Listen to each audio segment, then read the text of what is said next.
आप देख रहे हैं इंडिया टाउन न्यूज, भारत की बात। छत्तीसगढ़ के पूर्व डिप्टी सीएम टीएस सिंहदेव राज्य के उन नेताओं में हैं जो हमेशा सुर्खियों में रहते हैं। टीएस सिंहदेव राज्य के वीआईपी कैंडिडेट्स हैं।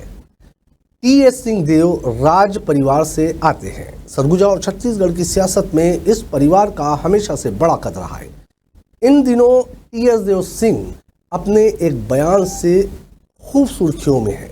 वैसे तो टीएस बाबा कांग्रेस से बिलोंग करते हैं, लेकिन वो अक्सर भाजपा सरकार की तारीफ करते रहते हैं। तो इसी बीच भाजपा ने टीएस बाबा के बयानों को एक अलग ही रूप देकर, यानी कि कार्टून के जरिए कांग्रेस सरकार को घेरा है।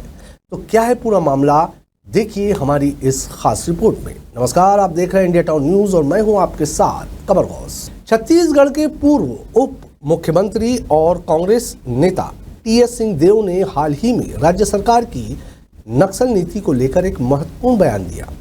उन्होंने सरकार के नक्सलियों के खिलाफ चलाए जा रहे अभियान का समर्थन करते हुए इसे प्रभु श्री राम के रावण से युद्ध से जोड़ते हुए कहा कि जैसे राम ने रावण को शांति संदेश भेजा था, फिर भी जब वो नहीं माना तो युद्ध हुआ, ठीक वैसे ही सरकार नक्सलियों के खिलाफ कार्रवाई कर रही है। ये स्थिति अब नक्सलियों के साथ हो रही है। सरकार ने भी पहले शांति की कोशिश की और नक्सलियों को मुख्य धारा में लाने का प्रयास किया, लेकिन जब नक्सली नहीं माने तो अब सरकार को कठोर कदम उठाने पड़ रहे हैं। ये सदियों से चली आ रही नीति है, सदियों से।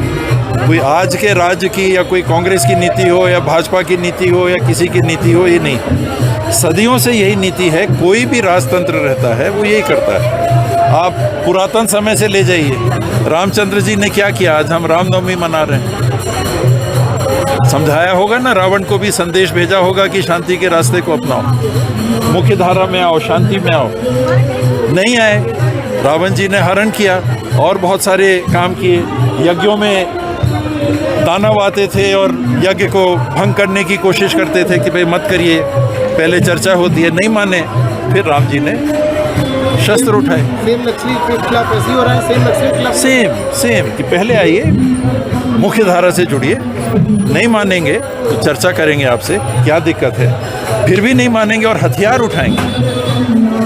आपसे बात हो रही है और आप नहीं मान रहे हैं और बैठे हुए हैं तो कोई बात नहीं, लेकिन अगर हथियार उठाएंगे, फिर भी बात करने के बाद हथियार उठाते रहेंगे, तो फिर हथियार का जवाब हथियार से ही देना पड़ता है। तो इसी बीच छत्तीसगढ़ भारतीय जनता पार्टी ने अपने एक्स हैंडल में भूपेश बघेल और टीएस सिंहदेव का कार्टून शेयर किया है, जिसमें कैप्शन में लिखा है, सच कड़वा होता है। भूपेश जी वही कार्टून के अनुसार टीएस सिंहदेव कह रहे हैं कि प्रभु राम ने रावण के साथ जो किया, वैसे ही विष्णु सरकार नक्सलियों के साथ कर रही है। इसी के साथ ये भी दर्शाया गया है कि भूपेश भाई, आपको मिर्ची तो लगेगी, मगर सरकार इसे कहते हैं। तो अब ये देखना लाजमी होगा कि इस कार्टून का विपक्ष करारा जवाब देती है या फिर चुप्पी साधती है, या फिर टीएस बाबा का उनका ही बयान उन पर ही भारी पड़ेगा। अब क्या होगा और क्या नहीं होगा, ये तो आने वाला वक्त बताएगा। हम आपको सारी अपडेट देते रहेंगे। देखते रहिए इंडिया टाउन न्यूज, भारत की बात, और मुझे दीजिए इजाजत। नमस्कार। आप देख रहे हैं इंडिया टाउन न्यूज, भारत की बात।